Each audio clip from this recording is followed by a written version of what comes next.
Good morning, students of standard 5. Today we will start short answers and answer these questions of chapter 7 science. So let us start this. First we will start short question answers. So let us see about the short question answer 3, because 1 and 2 we have discussed earlier in the previous class. So we will start from question number 3. First question is, which rock undergoes metamorphosis to form gneiss? Granite rock undergoes metamorphosis to form gneiss. So granite is a type of igneous rock, and it after metamorphosis meaning change in form or shape under high temperature and pressure, this igneous rock, that is granite, changes into gneiss, that is metamorphic rock. So you can see the picture also here. Metamorphosis after this rock, gneiss is colorful bands are there. Bands, you can see the different bands are there. This is gneiss. Now next question, let us see 4 number. Write 2 monuments in Delhi that are built with sandstone. So 2 monuments in Delhi that are built with sandstone are Red Fort and Jama Masjid. So let us see the picture of these all 2 monuments. You can see first Red Fort, that is in Delhi, made up of red sandstone. That's why it is called Red Fort. Now let us see about Jama Masjid also. Jama Masjid is also made up of sandstone. You can see the picture of Jama Masjid here. This is Jama Masjid, that is also made up of sandstone. So 2 monuments that are made up of sandstone are Red Fort and Jama Masjid in Delhi. Let us see about the next question. Question number 5. Name of gemstones. So some gemstones are diamond, ruby, emerald, sapphire and topaz. So you can see in this picture also some different types of gemstones I have shown for you. So let us see about this. First is diamond here, sapphire blue color, ruby is red color, topaz you can see yellow color, and emerald is green color. So these are all very valuable, costly materials. These are called gemstones. They are used as gems and it is used for making jewels. Next, answer these questions. We will see. First number, what are the 3 types of rocks on the earth? Write 2 examples of each.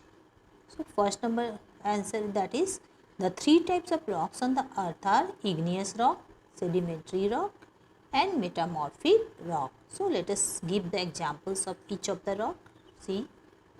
So 2 examples of each rock are, first we will see about igneous rock. So igneous rock examples we have given basalt and pumice. You can see the picture also. First picture is showing basalt rock. Second picture is showing pumic rock. You can see how many holes are there. Very light rock. Pumic rock is very light, and basalt is also black color.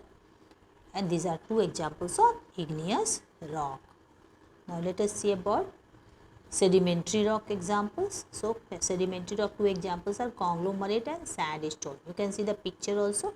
First picture is showing conglomerate, second picture is showing sandstone. So these are 2 examples of sedimentary rock.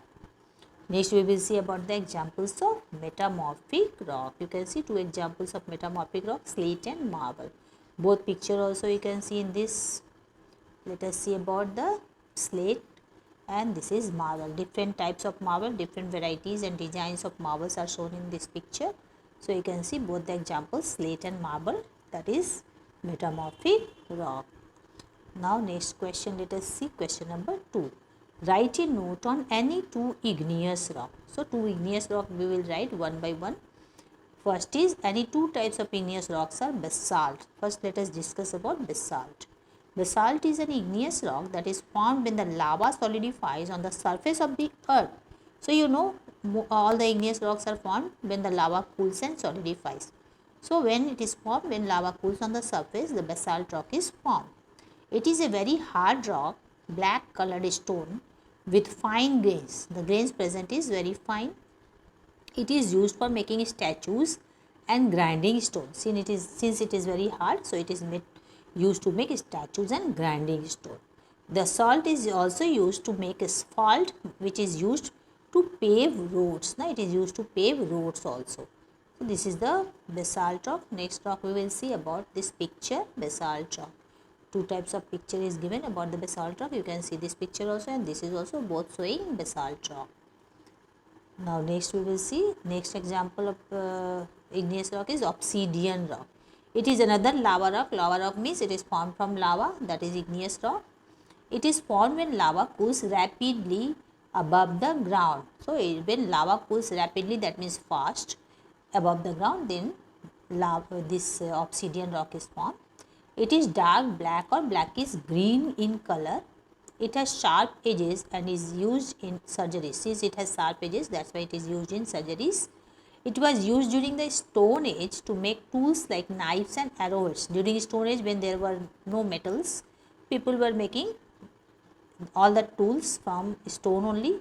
So this obsidian stone was used to make knives and arrowheads.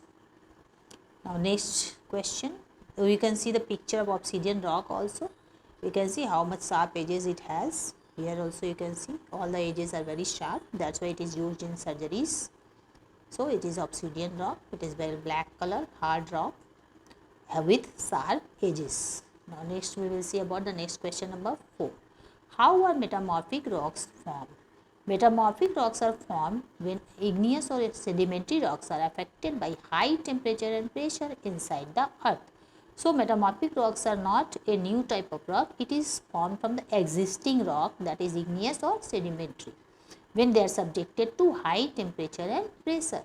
They do not melt, but the minerals they contain may change their form or shapes. That means the meaning of metamorphosis is change of form of shapes, that is due to high temperature and pressure. You can see in this picture also, metamorphic rocks are formed by the effect of heat and pressure on existing rock, that is igneous or sedimentary rock. This can greatly affect the hardness, texture or layer patterns of the rocks. You can see in this picture. Pressure from the surface on rocks, in between you can see metamorphic rocks are formed. From downside it is giving heat from magma, and from upside it is giving pressure. So due to heat and pressure, these rocks are changed into metamorphic rocks. Now how is coal formed in nature? Coal is formed from the remains of plants and other vegetation that lived millions of years ago. As plants died, they got buried under the marshy areas and started to decay. So coal is formed from the remains of plant and vegetation. After millions of years, they die and decay under the marshy places. And with time, new vegetation grew on their surfaces, and the process continue. Again, this new vegetation died and decayed. Again, new vegetation grew, and this process continued millions of years in. And under heat and pressure, this matter got converted into coal and its various forms. So millions of years it take to convert this vegetation into coal. So let us see the formation of coal in this. Here you can see the vegetation with time, with pressure, with heat.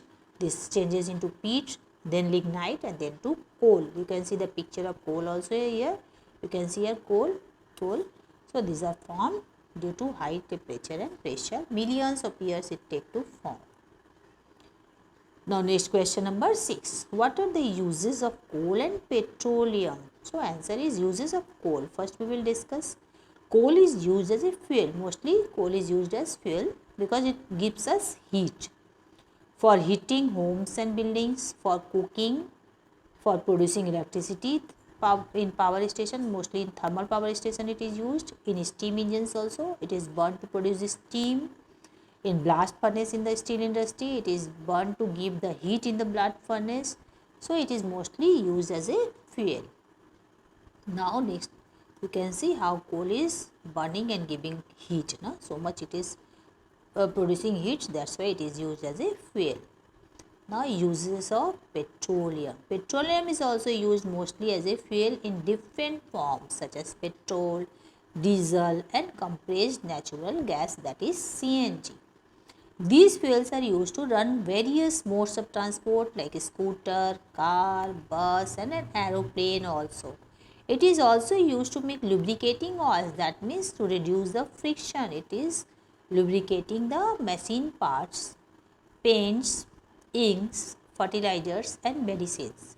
Dry cleaning of cloth is also done with petrol. When there is no water used for cleaning the cloth, it is called dry cleaning.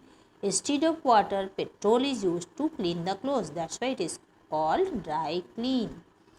Now next, you can see petroleum products and how can you use in different fields petrol. Now you can see in toothbrush, in medicine, in toiletries, sports equipment, candles, electronics, sunglasses, paint industry, clothing.